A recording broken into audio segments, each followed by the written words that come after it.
স্বাগতম আজকের বাংলাদেশের লেটেস্ট আপডেট নিউজে। শুরুতে থাকছে সংবাদ শিরোনাম, এরপরে দেখবেন বিস্তারিত।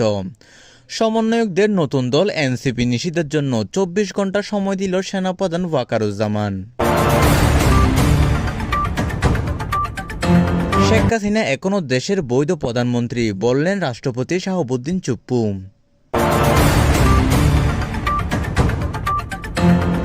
রাজধানীর বনানীতে বিএনপি এবং জামায়াতের ব্যাপক সংঘর্ষ, আহত 5।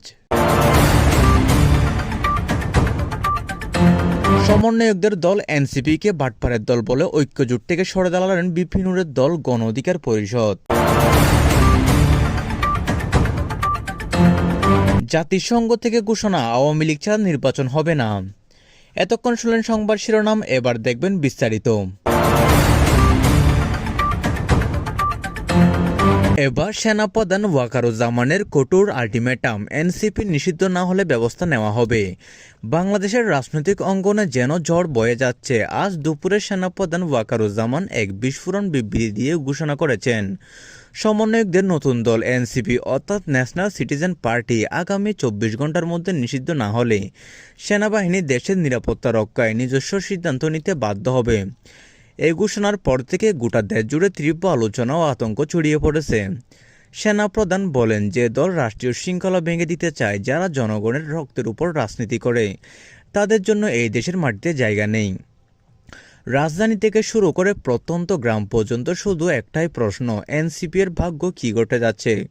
রাজনৈতিক বিশেষজ্ঞরা বলছেন, এই ঘোষণা দেশের রাজনীতিতে নতুন এক অধ্যায়ের সূচনা হতে পারে, যেখানে সেনাবাহিনী সরাসরি রাষ্ট্রীয় নীতিতে প্রভাব ফেলতে পারে বলে শোনা যাচ্ছে। সেনাপ্রধানের এই বক্তব্য মূলত সরকারের প্রতি চাপ সৃষ্টি করার এক কৌশল, যাতে দেশের শৃঙ্খলা বিশৃঙ্খলা ঠেকাতে দ্রুত একটি সুনির্দিষ্ট পদক্ষেপ নেওয়া হয়। জনগণও বলছে, এনসিপিকে নিষিদ্ধ করে দেওয়া দরকার, কারণ তারা প্রচুর অর্থ বিদেশে পাচার করেছে এবং তাছাড়া তারা দেশে কিছু অনৈতিক কাজ করেছে।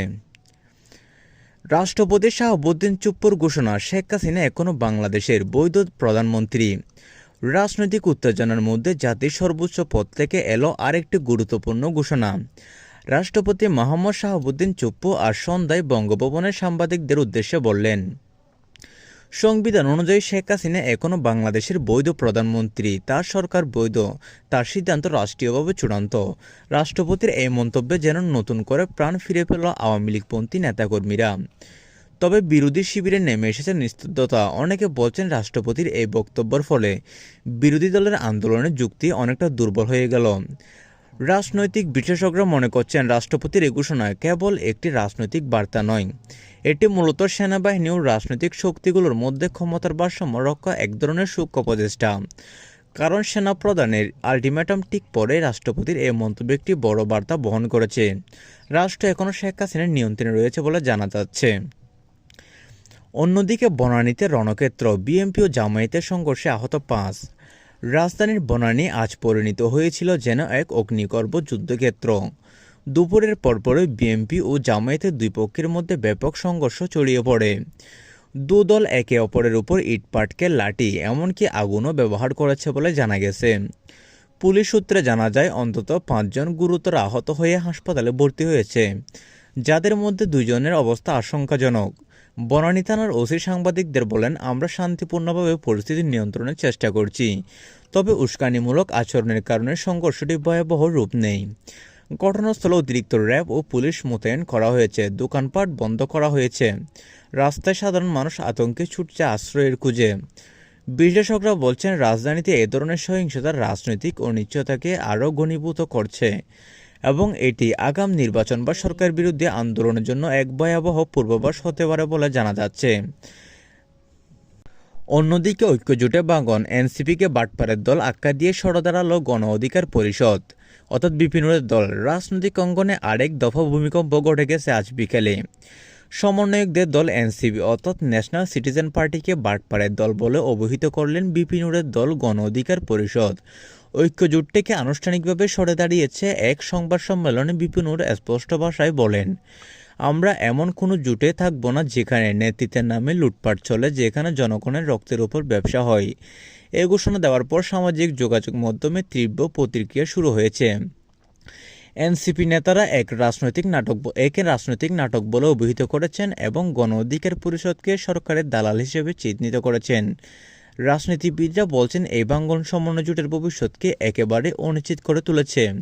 সমন্বয়ক সাজ্জাদ আলম এবং হাসনাত আবদুল্লাহ এই নিয়ে উদ্বিগ্ন। তারা বলছেন বিপিনুরের এই কাজটি আসলে ভুল হয়েছে, কারণ ঐক্য জোটের মধ্যে তারা একটি ক্ষমতা যেতে পারত, কিন্তু বর্তমানে বিপিনুর যেহেতু ঐক্য জোট থেকে বেরিয়ে গিয়েছে, তাই এই দুইটি দল একেবারে ক্ষমতার বাইরে থাকার সবচেয়ে বেশি সম্ভাবনা।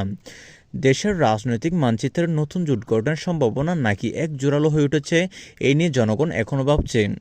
কারণ জনগণ ভাবছিল উভয় দলের মধ্যে যদি ঐক্যজোট হতো তাহলে আগামী নির্বাচনে তারা একটি শক্ত প্রতিপক্ষ নিতে পারত, কিন্তু বর্তমানে তারা যেহেতু আবার আলাদা আলাদা হয়ে যাচ্ছে, তাই এটি নিয়ে উদ্বিগ্ন সাধারণ মানুষ।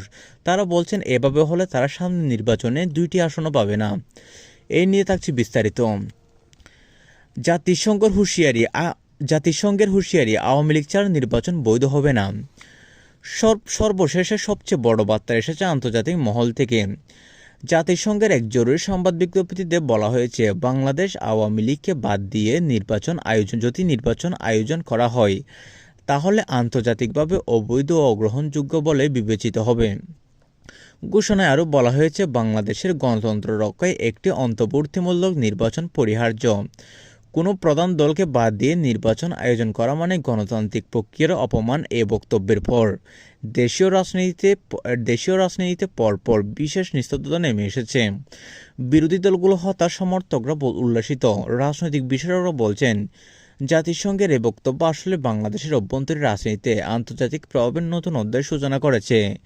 এখন সবাই তাকিয়ে আছে 24 ঘন্টা পর সেনাপ্রধান কী করেন, রাষ্ট্রপতি কী বলেন, আর শেখ হাসিনা বা কী পদক্ষেপ নেন পরবর্তীতে। বন্ধুরা, এতক্ষণ শুনলেন আমাদের আজকের নিউজগুলো। যদি ভালো লাগে চ্যানেলটি সাবস্ক্রাইব করে দিবেন। ধন্যবাদ।